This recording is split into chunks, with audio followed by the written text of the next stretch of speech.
Ibu yang dibuang anak kandungnya. Di sebuah desa kecil yang tenang, hiduplah seorang ibu bernama Mak Siti, wanita tua berusia hampir 70 tahun. Tubuhnya mulai bungkuk, rambutnya memutih dan langkahnya pelan.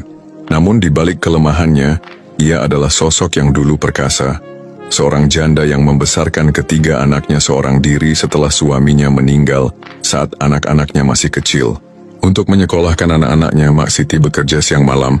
Ia berjualan gorengan di pasar, mencuci baju tetangga, hingga seringkali harus menahan lapar demi memastikan anak-anaknya bisa makan. Ia rela kehujanan dan kepanasan, semua demi melihat anak-anaknya sukses. Dan memang pengorbanannya tidak sia-sia. Ketiga anaknya berhasil tumbuh menjadi orang terpelajar.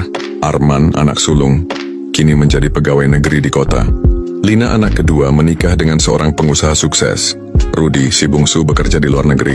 Dari luar hidup mereka tampak mapan. Namun seiring berjalannya waktu, kasih sayang mereka pada ibunya justru semakin memudar. Awal penderitaan. Ketika Mak Siti mulai sakit-sakitan karena usia, ia berharap anak-anaknya bergantian merawatnya. Tapi kenyataannya, mereka malah sibuk dengan urusan masing-masing. Arman beralasan pekerjaannya menumpuk. Lina mengatakan rumahnya sempit padahal ia tinggal di rumah besar dengan pembantu. Rudi jarang pulang, hanya sesekali mengirim uang. Suatu malam ketika hujan deras, Mak Siti terduduk di dapur rumah Arman. Ia batuk keras, tubuhnya gemetar. Dengan suara parau ia berkata, "Man, Ibu minta maaf kalau merepotkan. Ibu cuma ingin dekat sama kalian, bukan hanya dikirimi uang." Namun Arman hanya menjawab ketus, "Bu, jangan begitu. Saya ini sibuk. Lagi pula ibu kan masih bisa sendiri.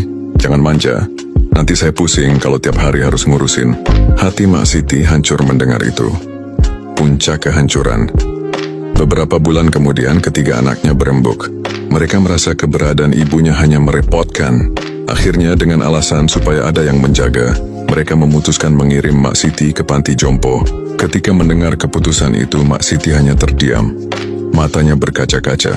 Dengan suara bergetar ia berkata, "Dulu kalian kecil, siapa yang jaga kalian kalau bukan ibu? Siapa yang rela tidur tanpa makan supaya kalian bisa kenyang?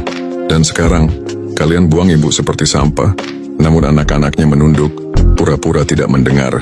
Hari itu juga Mak Siti dibawa dengan mobil Arman ke panti jompo. Hanya dengan satu koper berisi pakaian lusuh. Di balik kaca mobil, Mak Siti menatap jalan yang basah oleh hujan. Air matanya jatuh bercampur dengan bisikan lirih.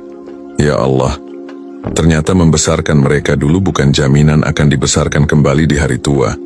Hari-hari di panti jompo, hari-hari berlalu dengan sepi. Di panti jompo, Mak Siti hanya duduk termenung menatap pintu.